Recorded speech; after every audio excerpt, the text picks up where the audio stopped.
Hello everyone. Now I am going to show a new reaction on buying the iPhone X. Thank you. A while back, I made a video called Switching to the iPhone 10. And you probably noticed that in front of me, there's an iPhone 10 right here. When a new smartphone comes in here, I don't always switch over to it exclusively. I don't always put my SIM card into that device. But you see, this device here, this is a flagship. This gets a lot of attention. The notch, the lack of the home button, the lack of the fingerprint scanner. So because of that, I had to make an effort to really invest myself into it so I could give you guys the type of feedback that might help you determine whether or not this phone is for you. I do want to let you know that there is no perfect smartphone. No single smartphone that is the best smartphone for absolutely everyone. So because of that, I'm going to be having a giveaway coming up shortly for the smartphone of your choice, Android or iOS. You pick the smartphone and I give it away. So go follow me on Twitter right now and stay tuned for a tweet with all the details. All right, the iPhone. First of all, I'm happy Apple was ambitious. They said, hey, it's time to finally do something different. Now, it's not just because they thought it would be fun to do so. It's because the marketplace has been pushing in that direction. We've had shrinking bezels from almost every major competitor in the smartphone space. We want more screen. We don't want bigger phones. Anytime you're making a change, you're taking a risk. You get rid of the home button, you're gonna have some users that are like, but wait, I liked it. Your quick settings moving up to the top right corner, that had to be utilized for this new home gesture, let's call it, which also acts as the multitasking gesture. I think a lot of what's being talked about from an interface perspective feels a little bit disjointed. A lot of that comes from your preconceived notions of how you're going to interact with the device. You expect things to work a certain way, and then when they don't work that way, it's going to take a while to adjust. The face unlock, it works, but the process is not something that I consider to be enjoyable. And it's something that I speculated might come up for me when I saw the original keynote. Is as easy as looking at it and swiping up. And, let's try that again. Ho, ho, ho. I'm lying in bed, I want to reach over and quickly unlock it, and my glasses are off, and my hat is off, and it'll miss, all right? Now, with the fingerprint scanner, that doesn't happen. But there's also kind of strange way that you interact with it. This almost like bowing to your phone. You adjust, there's a little bit of that. Sometimes there's a little bit of an adjustment here. Even when you get the little unlock there, you're not done. It's an unlock and then it's a swipe up. It's a two-step process. I'm a fan of technology, so I like that progression. But then all of a sudden I picked up the OnePlus 5T and it was like, blam! I have it over here. I point it towards you. Nada. Bam! It's a thing. It's just using the front-facing camera. You see that right there? You want to go fingerprint, 0.2 seconds. Options are good. The camera is good. Maybe the best. Camera's good. Build quality is solid. It feels great. It just feels expensive. Wireless charging. Finally, it's great. Using it in my car, using it beside the bed. I never charged it with a cable. Not once. Weirdly though, because of how much this camera protrudes here, some wireless chargers make contact better than others.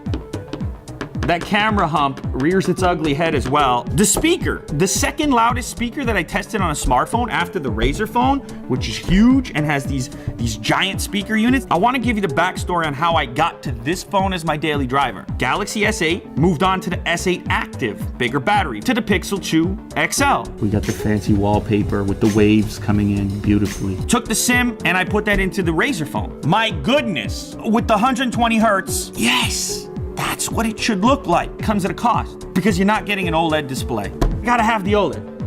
I gotta have it. So the SIM card came out and it went into the OnePlus 5T. You saw that unboxing video. But to round out my feelings here about the iPhone 10, it's an ambitious project for Apple here. They're trying to change the core interaction that you've had with your iPhone forever. I like ambitiousness. But the problem is, when you're buying a device that's $1,000 plus, I'm not sure you're paying strictly for ambition. What you want is no excuses. I don't think you can have excuses at $1,000 because $1,000 now represents twice the price of something like the OnePlus 5T. I get an enormous number of notifications, probably 400 emails a day. But when I switched to this phone, I had exposure to the notification system that exists on here. I'm not telling you anything new when it comes to to notifications. I'm not the first person who's complained about it. But on Android, if you've ever used it, it'll stack them. And then you can drag down and see the most recent one. But this is a good phone. I think a lot of people would buy this thing and be happy with it. But that doesn't change the fact that I don't think that you should. And I don't think that you should because of the price. Because to me, there's no way that this phone is twice as good as this phone. That's the OnePlus 5T. It's not 2 times better. This is $499. Snapdragon 835. Dual lens system with portrait mode. Fingerprint scanner that works in 0.2 seconds. Facial recognition, which works way faster than the iPhone. Dual SIM card tray instead of single. A headphone jack for the headphone lovers, because why not? Slightly less pixel density, but still OLED, 6 inches. I've been showing this display to people. I put this display, and this display. Almost everybody picked the OnePlus display. These are all nice displays. The trouble is there's only one phone in here that's $1,000 and up. Only one. Android phones are getting good. The competition that exists is driving the price of better down. That's an S8 just below $600 probably on Amazon. That's the OnePlus 5T, $500. And this on the far right is of course the Essential phone, $449. It's a lot more competitive now. I know. In this audience right here, there are die-hard iOS users, and I respect that. And I know there's value there for you as an individual. You could get a OnePlus 5T and an Xbox for less than the iPhone. You could get a OnePlus 5T and an extra one as a gift for your spouse. You could get a OnePlus 5T and a plane ticket for a vacation for less than the iPhone. It's my responsibility to bring light to that. This phone is not 2 times better than that phone. I'm sitting here because you guys trust me to tell you what I'm thinking. I just can't tell you to buy this phone. My recommendation is to not buy the iPhone 10. If you look around, you will be amazed at what's happening at half the price. What I want you to do is leave a comment down below and let me know what you're gonna do with that extra $500 in your pocket.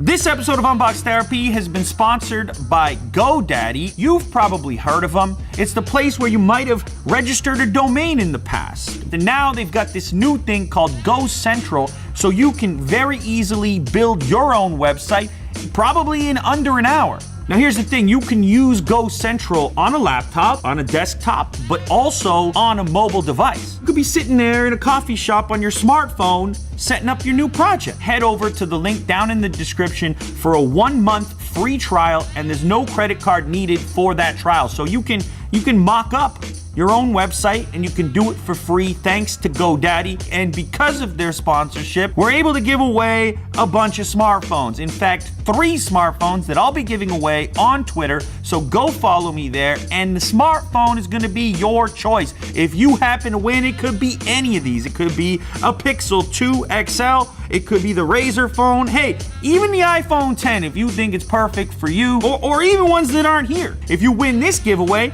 you might be building your website on this device right here. Full details are gonna be on my Twitter, so like I said earlier, make sure to be following me there. And let me know in the comments, if you win, which one will you pick?